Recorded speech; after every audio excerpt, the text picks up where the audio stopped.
आलस्य का तू त्याग कर, मत टाल कल पे काम को, फिर जीत जाए जिंदगी के हर कठिन संग्राम को। हाँ, हर कठिन संग्राम को।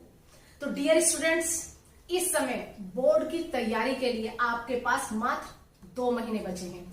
इस 2 महीने में आपको अच्छे अगर नंबर लाने हैं तो इस वीडियो को जरूर देखिएगा।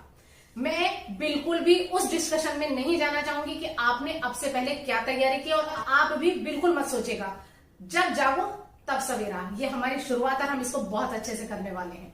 हम इन 2 महीनों को 3 पार्ट्स में डिवाइड करने वाले हैं। स्टार्टिंग के 15 डेज, फिर हमारा 1 महीना और लास्ट के 10 डेज। इस स्ट्रेटेजी पर काम करने से पहले मैं आपको बताना चाहती हूं कि आपको शुरुआत कैसे करनी है।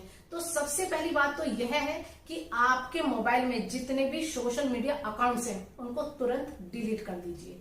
2 महीनों तक आपको इस विषय में सोचना भी नहीं है। दूसरी बात, प्रीलिम्स में कैसे नंबर आए हैं उन्हें सोचकर निराश नहीं होना है। हम अब अपनी एक नई शुरुआत करने वाले हैं, और अपने दिमाग से एक गलतफहमी ये भी निकाल दीजिए कि मुझे सब आता है। हम बिल्कुल अच्छे से हर सब्जेक्ट को पढ़ने वाले हैं।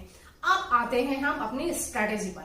सबसे पहले हमारे जो 2 महीने में स्टार्टिंग के 15 से 20 दिन है, उसमें हम हर सब्जेक्ट को अच्छे से पढ़ने वाले हैं और 3 से 4 दिन हर विषय को देने वाले हैं।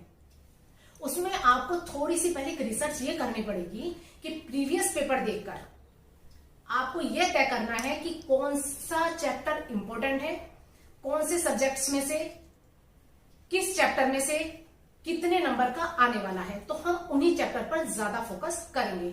और सबसे पहले इजी चैप्टर याद कीजिए, जिससे आपका कॉन्फिडेंस लेवल बढ़ जाएगा। उसके बाद फिर हम डिफिकल्ट चैप्टर शुरू करेंगे, और डिफिकल्ट चैप्टर में भी आपको जो याद करने में दिक्कत दे रहे हैं, जो डेफिनेशन आपको याद नहीं हो रही है, उनको हाइलाइटर से हाईलाइट कर लीजिएगा। आने वाले समय में हमें पूरा चैप्टर खोलने की बजाय हम केवल हाइलाइट्स पॉइंट को देखकर ही उनको याद कर सकते हैं। और हिस्ट्री को याद करने का सबसे अच्छा तरीका है आप स्टिकी नोट्स का यूज कीजिएगा। जितने भी इंपॉर्टेंट ईयर्स हैं, टाइमलाइंस हैं, लीडर के नाम हैं, रेवोल्यूशंस हैं, उनको आप एक पेपर पर लिख लीजिएगा। जहां पर आप अपना सबसे ज्यादा टाइम स्पेंड करते हैं अपने स्टडी रूम में, वहां पर उनको लगा लीजिएगा। और मैं तो ये कहूंगी आप अपने वॉशरूम में भी लगा लीजिएगा, क्योंकि वहां पर भी हम टाइम स्पेंड करते हैं और कहते हैं कि वहां पर दिमाग सबसे ज्यादा तेज चलता है। तो ये चीजें आपको अच्छे से लर्न हो जाएंगी। ये तो रही हमारी 15 से 20 दिन की तैयारी। अब आते हैं हम हमारे जो 1 महीने की तैयारी है, उसमें हमने ये देखना है कि जो 15 से 20 दिन में हमने पढ़ा है वो हमें कितना याद हुआ है और कितना नहीं हुआ है। तो इस 1 महीने में हम सिर्फ और सिर्फ प्रीवियस पेपर और सोल्व पेपर ही सोल्व करने वाले हैं। तो आप घड़ी में देखकर 3 घंटे का टाइमर लगाइएगा और सीरियसली अपना पेपर शुरू कीजिएगा।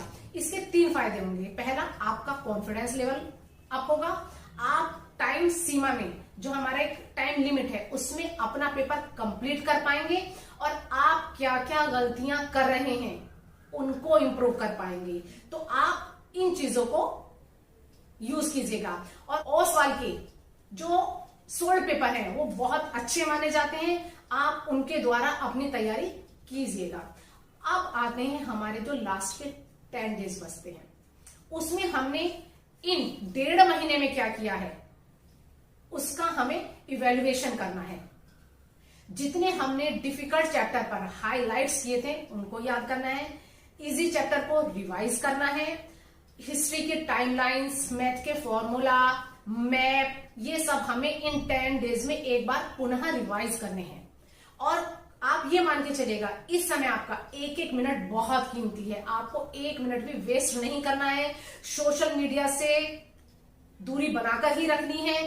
प्रतिदिन डेली आपको 10 से 12 घंटे पढ़ना ही पढ़ना है, और हर सब्जेक्ट को 2 से 3 घंटे आपको देने ही देने हैं। तो दोस्तों, आप मेरे से गारंटी ले लीजिएगा, आपके 90 अबव मार्क्स आने से कोई भी नहीं रोक सकता है। अगर आपको मेरी ये ट्रिक्स एंड टिप्स पसंद आते हैं तो मुझे कमेंट बॉक्स में लिखकर जरूर बताइएगा। और जिन्होंने अब तक मेरे चैनल को सब्सक्राइब नहीं किया है तो प्लीज कर दीजिएगा। ऐसे ही वीडियो आपके लिए लेकर आती रहूंगी। तब तक के लिए धन्यवाद।